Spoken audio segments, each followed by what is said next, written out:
Pada masa itu, polis telah mengesahkan telah menerima 3 laporan polis yang berasingan berkaitan dengan kes samun bersenjata menyamar sebagai penjual awam melibatkan mangsa dan 3 mangsa.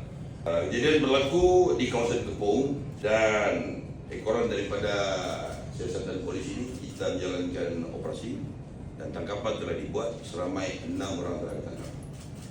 Di dalam operasi yang dijalankan kita telah merampas balik semua kenderaan yang disamun, juga telah recover barang cash termasuk wang tunai yang telah disamun. Kesemua tangkapan ini adalah berumur antara 31 hingga 51 tahun.